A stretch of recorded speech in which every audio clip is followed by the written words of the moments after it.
Ever feel like you're drowning in a sea of marketing tools trying to keep your business running smoothly? What if you could simplify it all with one platform? That's where Go High Level comes in, your all-in-one sales and marketing solution built for small businesses like you. In fact, Go High Level has over 1 million users just like you. With Go High Level, you can capture leads, automate your prospect and client journeys, quickly and efficiently build stunning websites, sales pages, and sales funnels. Imagine managing your CRM, email, SMS, and funnels without duct taping a dozen tools together. Plus, their unlimited plan lets you add as many contacts and users as you need, no hidden fees. We've been using Go High Level for over a year now and absolutely love it. In fact, Profit First Nation is also powered by Go High Level. Ready to level up? Start your Profit First Nation extended 30-day free trial today at www.gohighlevel.com/Profit First Nation. That's www.gohighlevel.com/Profit First Nation. Streamline your workflow, impress your clients, and grow smarter, not harder.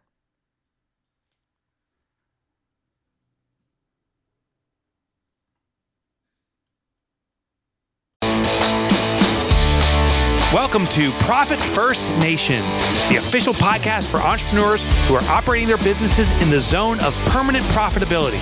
I'm Mike Michalowicz, the author of Profit First, and now here's your Profit First Nation guide, Danielle Mulvey.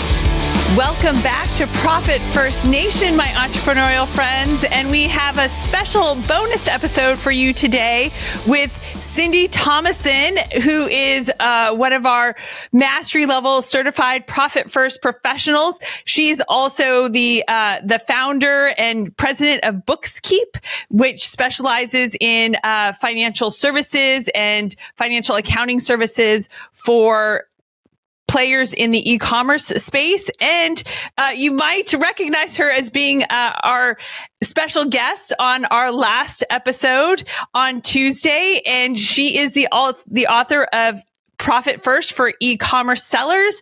And she's here today to talk about her most recent book, which is Motherhood, Apple Pie, and All That Happy Horseshit. Welcome to the podcast again, Cyndi. Thanks so much, Danielle. So much fun to be here. We had a good time talking the other day, so I'm really looking forward to talking about my new book and all the things I learned about running a business and being a mom. Yeah, for sure. A lot of us are in that boat, myself included. But would you mind telling the story or the inspiration? I know it's in the book, but it kind of sums it all up, about why and how you titled the book Motherhood, Apple Pie, and All That Happy Horseshit. Well, back in the 80s or 90s, gosh, I need to look back to see the exact date. But I was working in a corporate job, was in the boardroom, and we were trying to get through some changes for our organization, that things that would make the structure work better for our team, but we also thought it would allow the team to function better and just really enhance the performance of the business.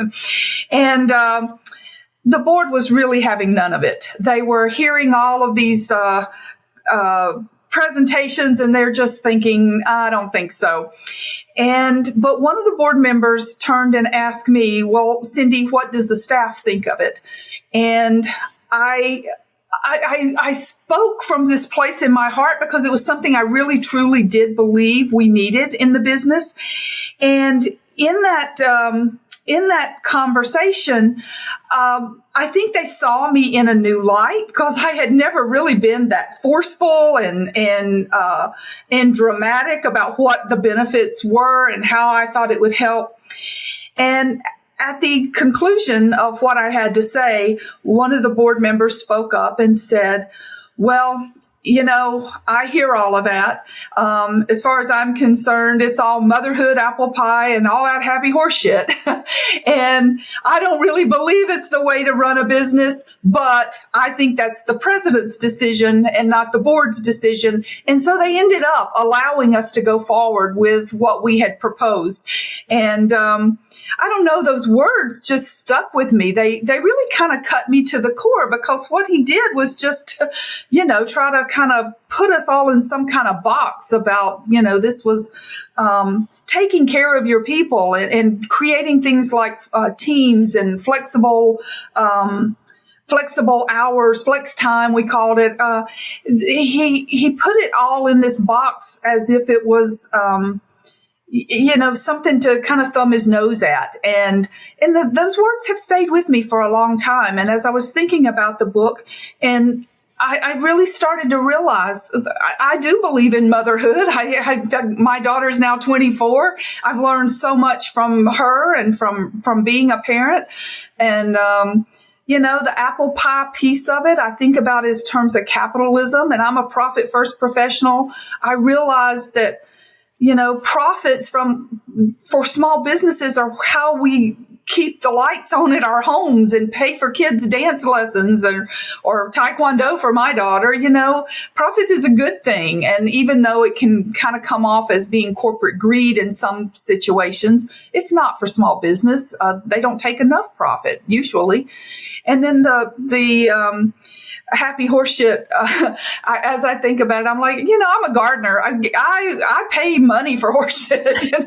So I've just tried over the 20 some years. I'm turning those words around to mean something good. And so I ended up deciding that was what the book should be called. And what's so interesting, because you're taking us back in time to the late 80s, early 90s, when, really at that time, no one was really working from home. No one was really having flex schedules. We're fast forwarding now almost 30 years later. And, now that is sort of happenstance, et cetera, and such. So this was really, unheard of and pioneering at the time and such. And I think also too, what's really interesting, just if people are following the timeline, is that you weren't a mother at this point. No. My daughter was born after I left that job and decided I wanted to, that job really helped me realize that I'm very career driven. And I'm kind of single-minded. There's a lot of talk about multitasking, and I'm not that person.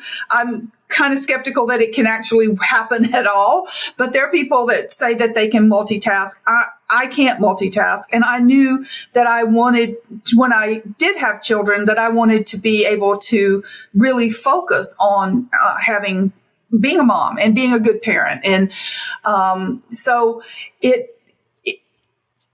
but I did at that point see our employees that were parents and realized what they needed and the distraction and the challenges that came from trying to go to work and also have a small child somewhere. I tell a story in the book about one of our employees who locks her child in the car at daycare, and it's cold outside, and she somehow has locked the car. The child is inside, and really within 5 or 10 minutes, the police came and the child was out. It was not a big deal, but I remember getting the phone call from her that day and just the panic in her voice. And I just knew I needed to be focused on my child whenever I did have children. It's interesting. I have someone on my team who has small children, 1 and 3. And, I'm just like, oh, girl, you have it made. It's pretty easy. You're home on the weekends for nap time, et cetera. And, coming into this, I came screaming through the door to log in to record this episode with you because I have a son who's going to be a junior in high school and a daughter who's going to be a freshman in high school. And we had a freshman onboarding for families today at her school. And, to me, what's crazy is I think you need more flexibility, and it actually gets more challenging to parent and be there for your kids because they're all over the place as they get older, and especially the high school years. I can't imagine having, a corporate job and not having any flexibility with my schedule and such. I mean, the water polo, it just is all the time. It's not just contained to the weekends and such and all their activities. So, it really is important, and it is possible to, number one, be a mother and own a business and or find an opportunity that gives you the flexibility to prioritize your family while also, using the gifts that you have, the degree that you have and such, to contribute to our society. So, it's to me, again, just amazing how you were really a pioneer on championing this so many years ago. Well, it was an interesting company that I worked for. We specialized in alternative energy and energy efficiency. And those were real pioneering things, too. I mean, we had electric cars we were driving back in that time as well. So it really was kind of a pioneering type organization. And I'm so thrilled that I got to work there because they really did let us have a lot of flexibility to do what we needed, even though many of our board members were from the electric utility industry. And that's a pretty traditional hierarchical type organization. So for them to just say, okay, y'all can do that crazy stuff, was really, generous coming from their background. But, that is one of the reasons I wanted to write the book, was because I was struggling. I knew I wanted to be at home with my daughter, and that's what I did. But I didn't know it was going to be so hard. I didn't know my options, I thought, were to, work and have her go to daycare or stay home and be a full-time stay-at-home mom. And those were my choices. And I knew the stress I was going to feel trying to put her in daycare. And so we had the ability and the resources. So I was planning to stay at home. But I wasn't prepared for the loss of identity that I was going to experience from not having worked. I was in my mid-30s when my daughter was born. So I had this career, and I call myself an achievement junkie, my checklist and my goals, and, those were my mindset. And I was just feeling really good to get through the day with a shower and, that we managed to eat somewhere in there. And so it was really a challenge. And what I learned, though, after she was just a little older, I think when she was about 8, was a girlfriend happened to ask for some help. And just by going and helping her do some organizational things for her business, it made me feel alive again. And I realized that I could do that, and I could offer consulting to these small businesses. I didn't have to work in this corporate scenario that was defined where you have to be there polished and ready to go, that I could work for small businesses and create something kind of unique to what they needed and what I needed as well. And by doing that, that's how I created my accounting business. And we've grown over the last 12 years now to have about 25 people. And it's our model for hiring people is to hire people that are in the same shoes that I am, and was more so at the time because my daughter has now has flew the coop. She's left the nest, so to speak. But I always wanted to create that same thing for my employees that I was able to create by having a small business. And then as we were making that work, I'm like, I think women need to know that there's a third option. It's not just go back to work and have daycare or stay at home and abandon your, passions and pursuits. You can create something that's unique to what you want, and it will serve people and it will serve you, because our identity really is kind of tied up in what we do. Even though we identify in our mom roles as well, we also identify with our vocation. And I just want people to realize that that's an option, and you can make something that fits exactly what you need. Yeah, you're exactly right. If you're an employer out there, something to consider is that you don't need people working 40 hours a week. I think the more flexibility that you can have, studies have shown, they're doing a huge study in Europe right now about 4-day work weeks, flex time. When I founded my first company in 1998, we did something where we had summer Fridays. And so we had Friday afternoons off, and, you can make it work, and it comes back to the famous Parkinson's law, right? When you have a lot of time, you spend a lot of time, you fill that time. But, we can get done in a 40-hour work week, can get done in 20 hours, 22 hours, 23, 24 hours. We don't have to use that whole 40 hours to do the work efficiently. We could probably crank it up and do it more efficiently in less time, right? Yeah, exactly. And where you do that work can be variable too. I know right now there's this big debate about, do people go back to the office or not? And I will tell you, we have hired people that really can't work at home. They liked the idea of it. They thought that it was really going to be ideal for them and their families, but they could never put in place the boundaries with family or for themselves to say, no, I'm working and I can't run to town right now, or I can't take you to the doctor on this, at the drop of a hat. Families had kind of get used to us being available, especially if we've been in a stay-at-home mom role and we have been available.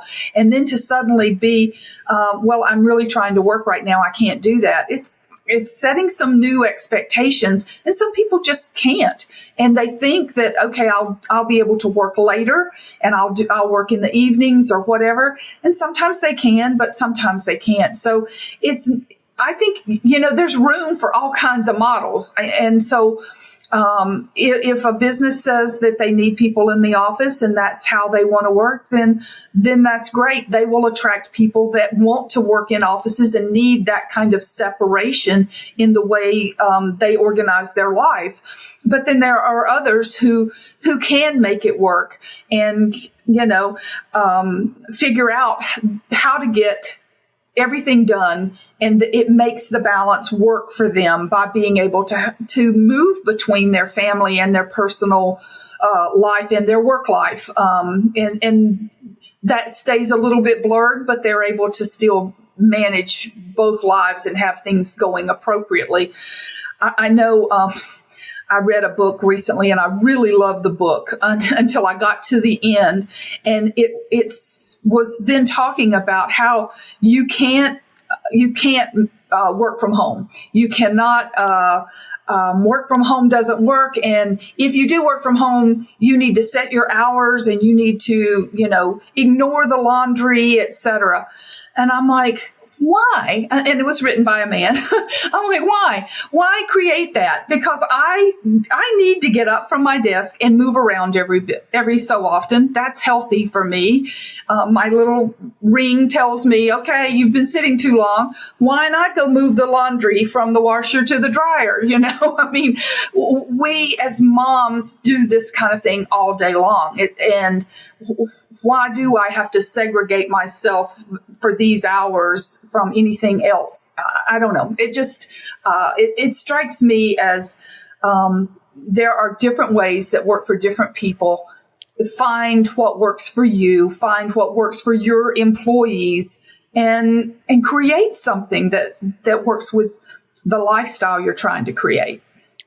And you're so right. It's not one size fits all. But I think what matters is having the drive to figure out how to make whatever work. Right. For some people, if they have it predisposed in their mind that they don't trust anyone working from home and they want them in office, well, then, you've already determined that you'll never make it work with someone working at home. But if you have the mindset that, all right, we're going to figure out how to make this work. I really do want someone who has this talent, this skill, this potential, this ability, on my team. And, let's figure out how to make this work for them. And when you're in that environment, you kind of figure that out too. I mean, we moved far away from our office, a few years ago, and it just really became geographically, logistically didn't make sense for me to go into the office anymore and such, and so what's funny is that, I end up having a studio, away just around the corner from the house, so that I have all my equipment and this, that, the other, and I, can come here and knock this stuff out. But on the days I do work from home, it is kind of funny. Like, I would love to be able to throw in a load of laundry and fold a load of laundry here and there. But I feel like, when I get the kids off, I sit in my chair and I sort of feel like I buckle in, and it's just nonstop. And then I have an alarm that says, "Oh, time to go pick up Emerson from school."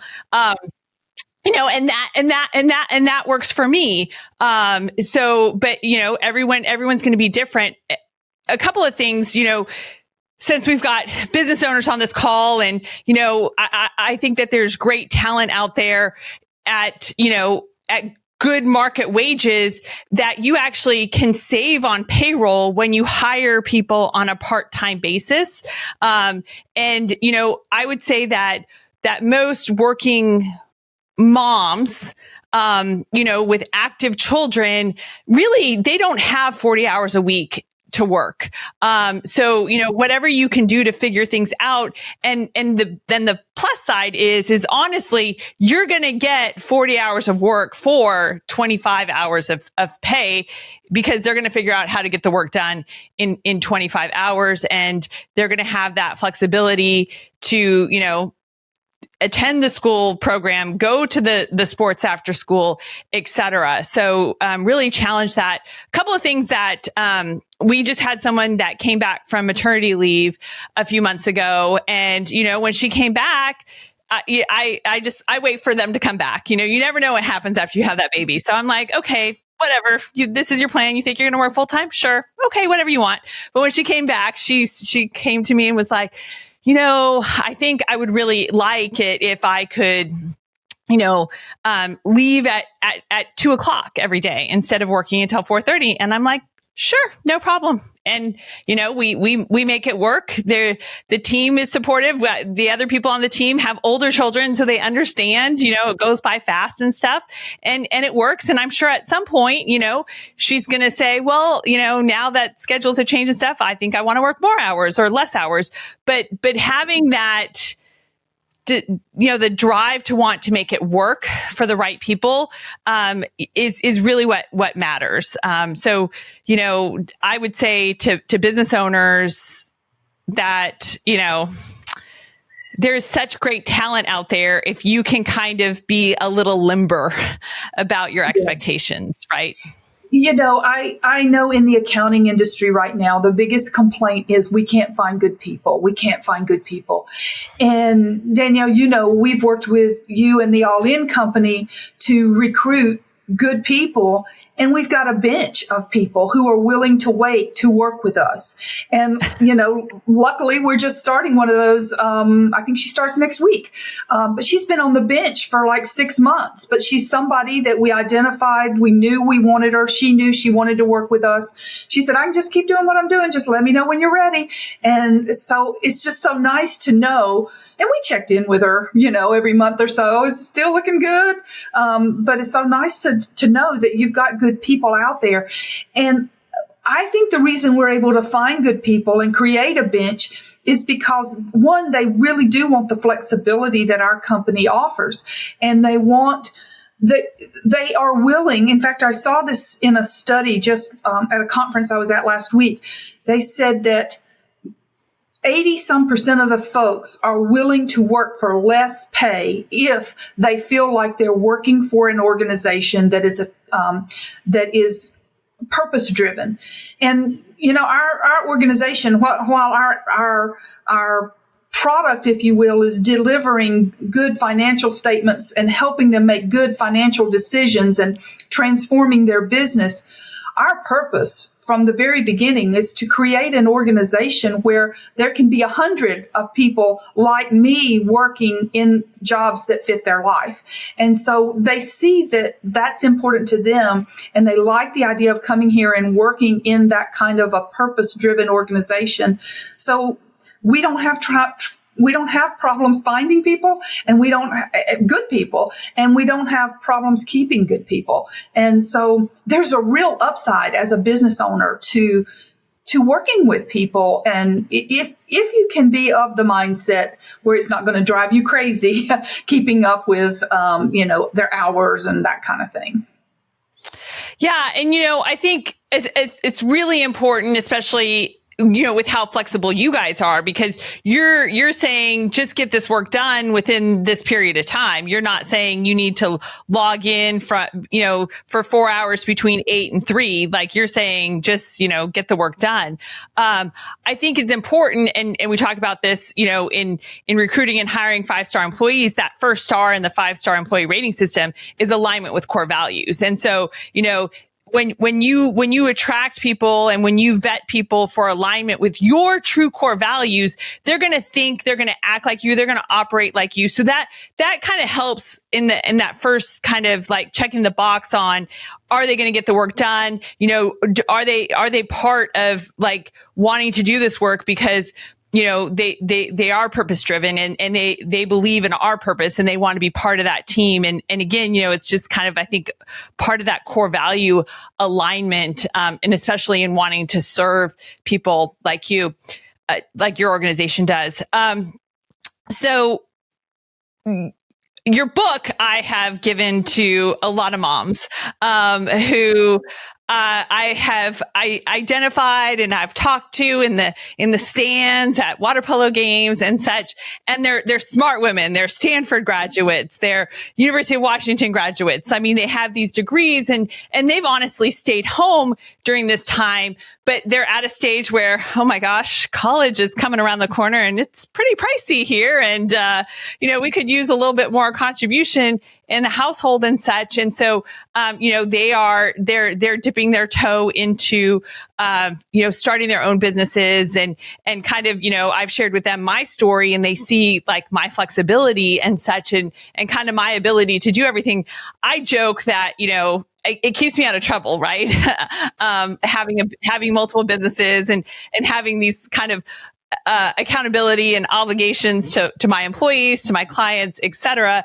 But, I can still support my family. I can still support, my children's activities and what we do and such. So, your book is really transforming the lives of women who, are kind of ready to regain that identity like you did. And honestly, like I did, after I had kids, and my husband and I, a few things, I ended up like, kind of being acquired by one of my clients and went in-house for them and brought my team in-house with them. And it wasn't really like I didn't have my own business anymore and such, but it was like, okay, this makes sense at this point and such.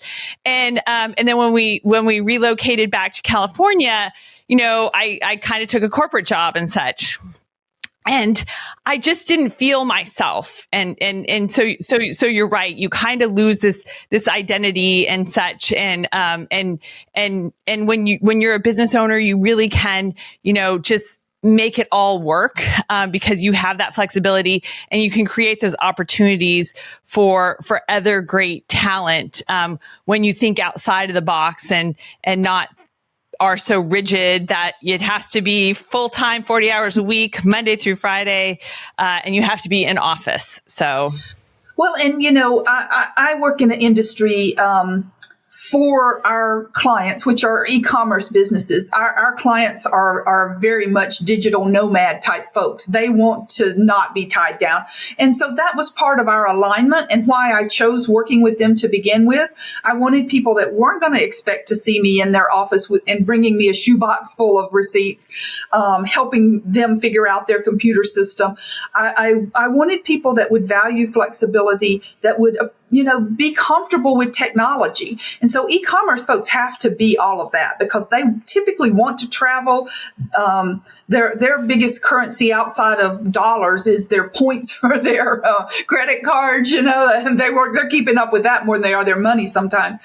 But as I was talking to moms for this book, one of the things I realized is that even service businesses that require a presence with, being in front of your clients still have flexibility. I tell the story of Julie, who is a periodontist, and she was parenting her daughter and knowing that the time was going to be short. She shared a similar story as my daughter had, where our children both had life-threatening illnesses when they were about 18 months old. And that puts your mom sensibilities just at a whole new level. And when you realize how fragile things are by having a child that's that sick.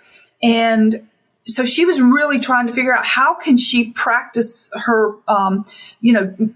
perform in her surgeon role in a dental practice, but still be there for her children or her child. And so she made the decision that what was really important to her was to be the one that picked up the child at school and was home with the child all afternoon. She's like, I'm not going to be the mom there for every party. I'm not going to be the one that goes on all the trips, but I am going to be the mom that's in the car rider line that picks up my daughter from school. So she changed her whole surgical schedule so that they came in early. They did the surgeries in the morning.